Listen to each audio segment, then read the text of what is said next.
Okay, everyone. Today's lesson, preferred stock. We've already had a discussion on common stock. Now we're going to talk about the 6 different types of preferred stock. Now, let's start with straight stock. Straight preferred stock is basically the standard. It sets the pace for all the other calculations on their yield. So let's say, for example, interest rates in the marketplace, 6%. That's going to be your straight. Other ones are going to be based on how they benefit the investor or the company. So 6%, let's say it's issued at $100 a share. The company is going to pay $6 a year or $3 semi-annual. Typically they pay semi-annually for the test. Now, cumulative. What does this mean? These people are going to get their 6%, but cumulative means they pay missed dividends. So if the board looks at the profits and they say, hey, there's no profits, we're not going to pay dividend, then the straight nobody gets their dividend, right? But next time that the board wants to pay a dividend,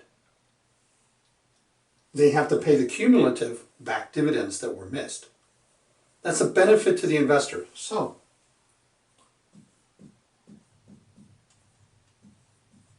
they're going to take it out of the yield a bit, 5 5/8 maybe.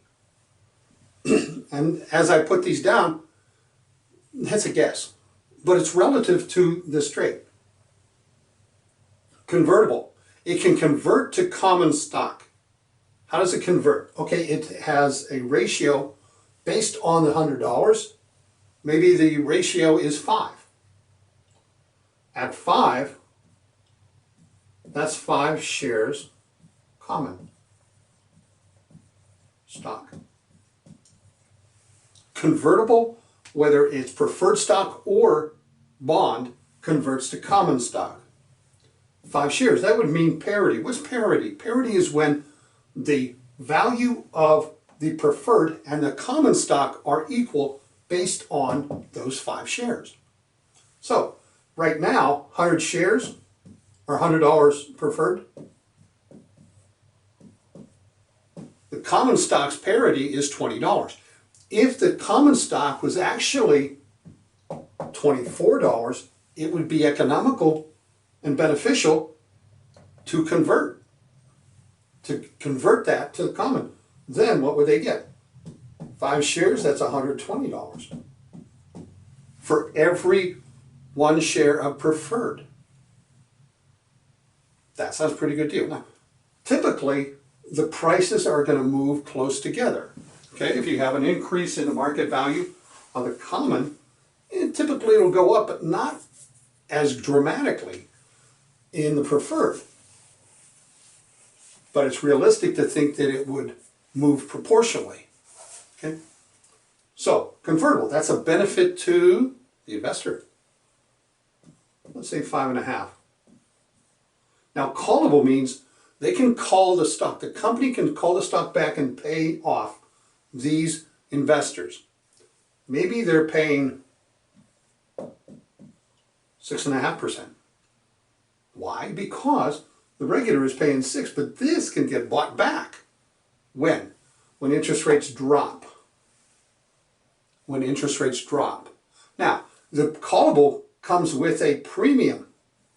Not just here, but on the callable premium. Let's say they're going to pay, if we call it back, the company says, we'll give you $104.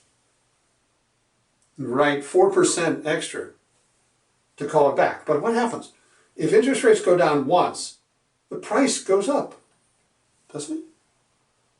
You know, if interest rates are now down to 5.5 and you're getting 6.5, your investment's more valuable. So it's going to go up in price. Maybe it already is up at $100, $105, just based on the interest rates.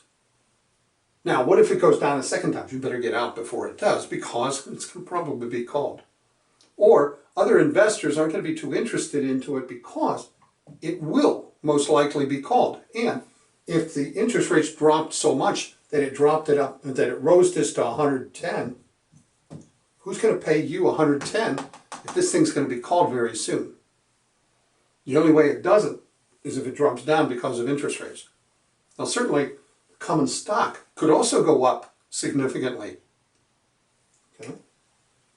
Now, adjustable means it adjusts with the interest rate. So maybe it does start at 6%.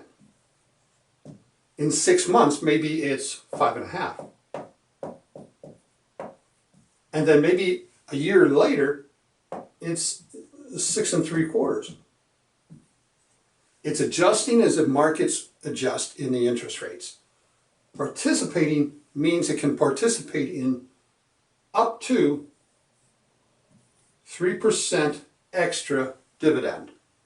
Now, it has to pay everybody off, right? Then it's going to pay the common. If the board of directors wants to pay an extra dividend to the common, they got to pay this extra to the participating. So maybe that's at 5.5 because of the added benefit here. But looking at it, it could make as much as 8.5. Okay, that's preferred. No parity quite a bit, because they're going to ask you. And all you do is, in parity, we're talking about the convertible, parity, you just take the market price of the preferred.